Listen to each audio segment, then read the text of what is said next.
Welcome to Wellspring on the Air, where professional Christian counselors share practical and biblical insights for everyday life. Why? Because hearts and minds matter. My name is Rebecca, and I serve as the Resource Development Manager here at Wellspring Counseling and the host of today's podcast that we've entitled Bring Your Adult Self on Family Vacation.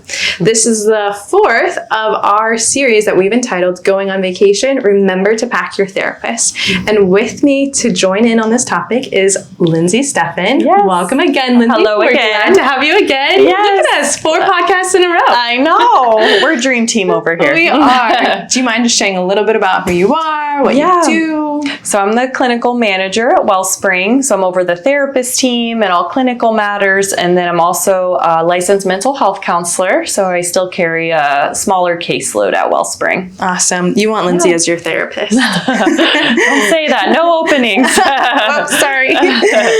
But anyways, we are moving on through and tackling this topic on how to prepare for family vacation.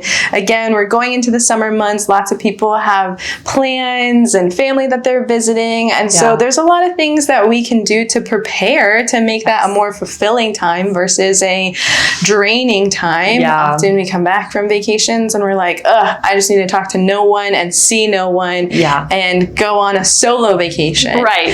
So vacation to recover from vacation. Know. We don't want that. We want to try to prevent it. And most people don't have that much PTO. No. The so we gotta be efficient with our vacations. Yes. But anyways, so today we are tackling the topic of bringing your adult self. So that's an interesting topic to bring around family vacation.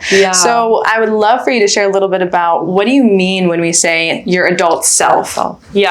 So that's a little bit of a therapy term. So if you're not familiar with it, it's okay. But often when we are triggered or we have trauma, we've gotten stuck in a more childlike mindset. So maybe if I had something traumatic happen at age 12, my brain development emotionally got stunted at that age in certain emotional places of the brain.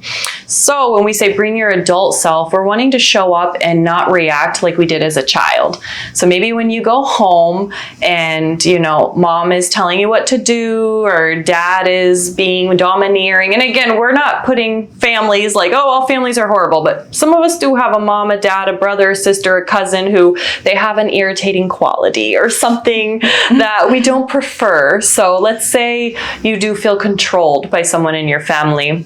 And so then you react by becoming a 10-year-old and you throw a little tantrum like, you can't tell me what to do. I'm an adult. And we start acting like a kid, honestly. So we're wanting to show up as our adult self. So basically we have thought ahead of time and we're intentionally choosing to show up as we want to. So instead of just reacting as our child self, we want to decide I'm going to show up as my adult self and I'm going to choose how I present myself, how I communicate, how I respond instead of react to the situation. So it takes some forethought and we have to use the skills we've learned in therapy to appropriately set boundaries, have good self-care, communication skills, all of those things you want to take home with you or on family vacation with you. So you show up and I'm Lindsay and I'm my actual age and I'm not 12 again, being a brat and throwing a tantrum or whatever. That's interesting. I had never really thought about that we can sometimes be stunted at where we last left off with our family, you know, and even, if you're traveling back home and you're spending time in your old bedroom or something like that, you're like, oh, wow, I really do feel like a kid. Right. Or a lot of people go home from college and then they have a curfew again in the summer and they're not used to that. And it's like, you're treating me like I'm in high school again, but I'm an adult. I'm in college. I've lived alone. I didn't have a curfew there. So there's just things where sometimes it's hard to, especially in young adulthood, to kind of maneuver that. Like, how do I treat my kid also as an adult, but they're my kid and I want to protect them. And then for the child to say, hey, I'm an adult. I can relate to mom and dad different. But when I'm home, maybe there are still some house rules. So it can be an awkward dance there. Very, very interesting to think about.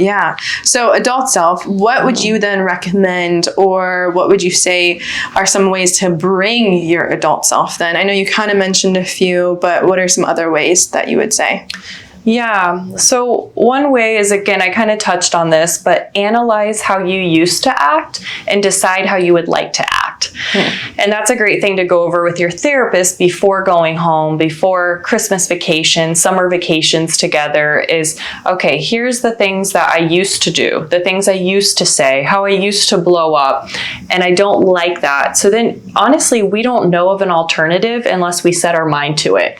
So if I get angry and I usually blow up, I'm going to do that unless I sit down, am mindful, and I think, okay, what's a different way to express anger? Well, I could excuse myself and go for a walk or a run, or I could say, hey, that hurts my feelings, like express my feelings instead of volcanoing. Usually you talk with a therapist, it helps, or if you have a wise friend, but a therapist can help you figure out how can I react with the same emotion, but in a different way. You can still feel angry. It's not wrong to feel angry, but what do I do with it?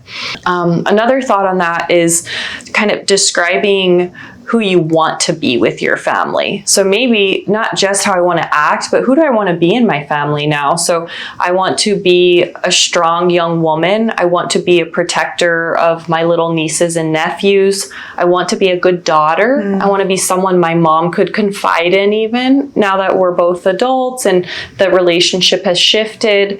I want to be supportive to my father as he ages. So you can actually think of what's the role I want now as an adult. I don't have to just be the little sister or the big sister who has to be perfect. Who do I want to be?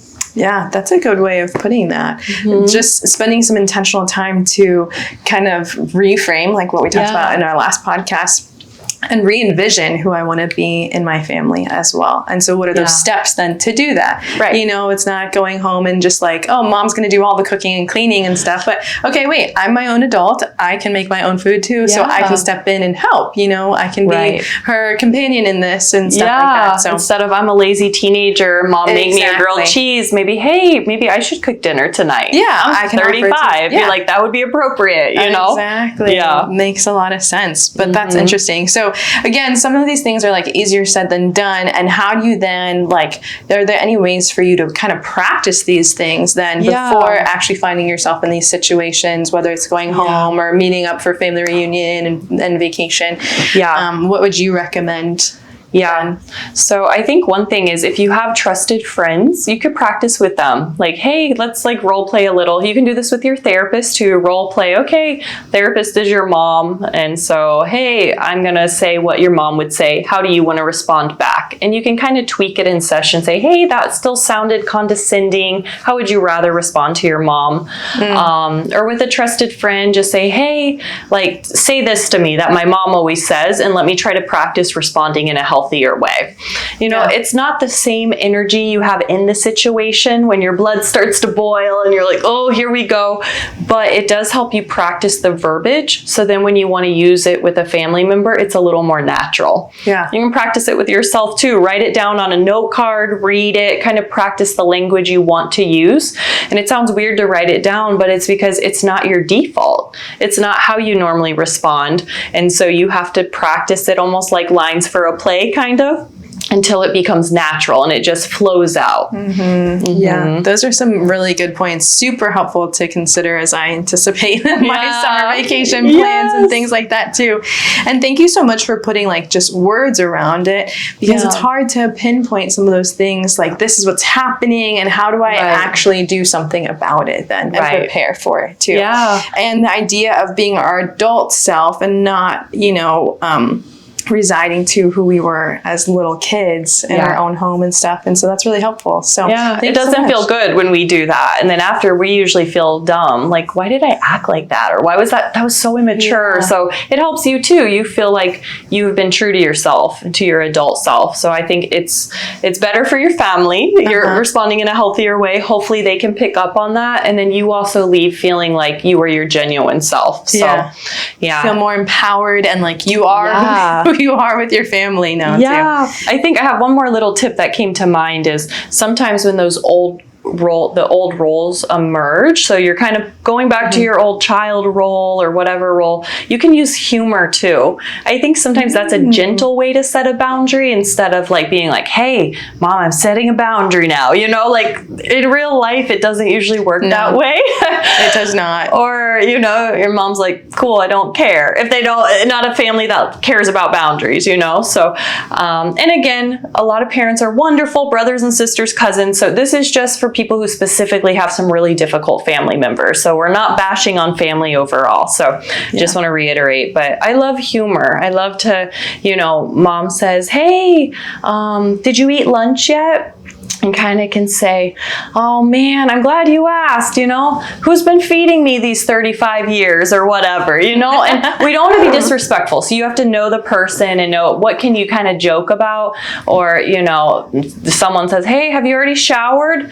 Man, I haven't in about 10 days. I'm glad you reminded me, like whatever the humor you can use with your family, but just to make it a little light and point out, yeah, of course I showered. Of course I ate. Yeah. I'm 40, I'm 25, whatever age. You know, maybe your big brother starts to act like you're a little brother or sister again, and you can say, man, you know, I can tell like you're not used to me being all grown up yet. You're still trying to guide me or protect me, or however you would say it, you know, just to kind of point out lightly that you don't have to do this. It's okay. I got this, you know? Yeah, just hinting to it. Oh, wait, I'm different than who you remember me to be. Right, right. I've got it. I'm a full adult. Yes. Function on my own, adulting, as Exactly. we often say. But thank you so much, Lindsay, for sharing more insight on this and putting some verbiage and language behind what we kind of experience when we go on family vacation too. Yeah, of and the course. idea of an adult self and our capability to bring our adult self to Absolutely. our family as well. And so thank you so much for also joining us on our podcast today. This is our fourth part of a series that we've entitled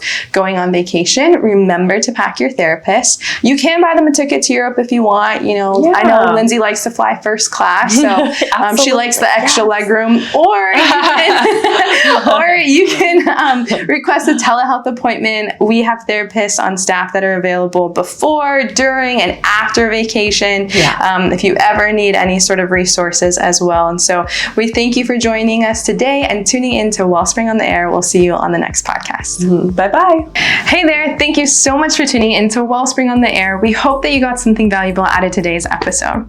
One of our goals at Wellspring is to make mental health resources and content accessible to everyone. We bring mental health experts and voices from our own staff and community to share insights and experiences. We want to keep these conversations going and reach as many people as possible, whether they're into therapy or not, and we cannot do it alone. If you believe in what we're doing and want to see more content like this, please consider supporting us. A donation to our education fund helps us create more episodes, more content, more resources to reach more people. Thank you for your support. Check out the link in our description box to donate, and remember to subscribe to our channel.